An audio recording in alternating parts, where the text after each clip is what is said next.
Եվ մենք հասկանում ենք, որ այն ինչ որ պատրաստվում են անել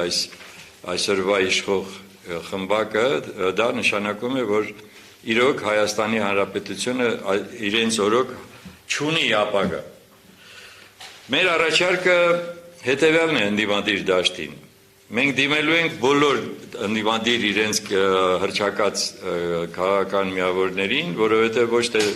միայն այն ուժերին, որոնք հուսով են, որ անպայման կհայտնվեն խորհրդարանում, այլ նաև բոլոր մյուսներին, եւ խնդիրը հետևյալն է, մենք ուզում ենք հասկանալ,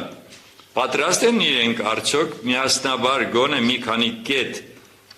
իրականացնել, մի քանի կետանոց ուրեմն ծրագիր իրականացնել, որովհետև եթե օրինակ,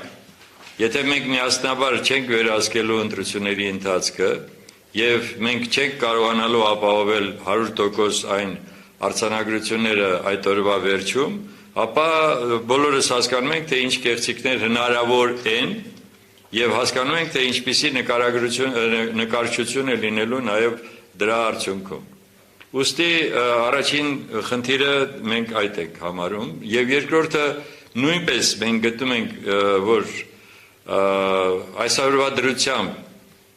թիրախավորել մեկը մյուսին ընդդիմադիր դաշտում, դա մեծագույն չեմ ուզում ավելի սուր բաներ ասել, բայց ամենամեծ սխալներից է, որովհետև այդ պարագայում ընդամենը մենք նորից հաստատում ենք, որ ամեն մեկը իրենցից փորձում է ուղղակի արևիտակ իր տեղը գտնել, ընդամենը դրա մասին է մտածում։ Բոլորս հասկանում ենք, որ 50% եւ ավելին ձայն ունեցող չի լինելու, եւ այդ պարագայում անպայման պետք է ձևավորվի կոալիցիա, պետք է միասնություն լինի։ Այն ինչ որ մեր առաջարկներն, այն է Դիլբարյանը ավելի մանրամասն ձեզ կներկայացնի, բայց ես հիմա ուղղակի ուզում եմ շեշտեմ, որ ընդդիմադիր դաշտի համար ամենակարևոր խնդիրը պետք է լինի այն, որ իրենք պետք է գան այսօր մեկ գլխավոր խնդիր լուծելու համար։ Եթե դուք իսկապես դեմ եք այսօրվա իշխանության վարած քաղաքականությանը, ապա այսօր պետք է զերծ մնաք ընդհանրապես մեկը մյուսին թիրախավորելու հարցում։ Սա մեկ։ Երկրորդը, դուք պետք է պարտավորվեք, որ չեք լինելու այն կոալիցիայի կազմում, որտեղ լինելու է քաղաքացիական պայմանագիրը։ Մենք շատ հստակ ենք դնում այս հարցերը։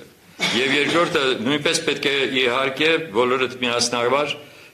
նոր կոալիցիա ձևավորեք եւ նոր ծրագիր ներկայացնեք։ Եվ այս պարագայում հաշվի առնելով, որ մեր քաղաքական միավորը, որը ես արդեն ձեզ ասեցի, եւ կուսակցությունը եւ միասին շարժումը պատրաստվում են անպայման լինել մասնակից այս ընտրություններին, ձևաչափի վերաբերյալ դեռ մենք այդ որոշումը չունենք, բայց մենք գտնում ենք, որ այդ պարագայում այո պետք է բոլոր քաղաքական ուժերը դա հասկանան եւ միավորումը ձևավորվի։ Հաջորդը մենք պատկերացնում ենք հետեւյալ կերպ, որ նրանք ովքեր որ կհամաձայնվեն եւ ստորագրություն ունենան այս հուշագրի տակ, ապա այդ հուշագիրը կունենա հետեւյալ տեսքը. բոլոր այդ քաղաքական ուժերի լոգոները կլինեն վերին մասում հուշագրի եւ դրանով կհաստատվի, որ նրանք արդեն միասնաբար են գործելու եւ ես համոզված եմ, որ մեր ժողովուրդը շատ է սպասում այդպիսի միասնությանը։ Մենք հասկանում ենք, որ միասնական ուրեմն ցուցակով գնալը դա ուղղակի անհնար է եւ դա արհեստական կարող է հնչել, բայց այն կետերը, որը մենք ենք առաջարկում, ցույց է տալիս նաեւ միասնաբար նույն նպատակին հասնելու իրենց մտադրությունը։ Սա է ամենամեծ համար կարևոր հանգամանքը։ Ուստի հիմա մենք կներկայացնենք ձեզ հուշագրի տեքստը, որից հետո մենք իհարկե նորից որոշ պարզաբանումներ կներկայացնենք։ Համեցեք։ Այլ է Դիլբարյան։ Ինչ հուշագրի տեքստի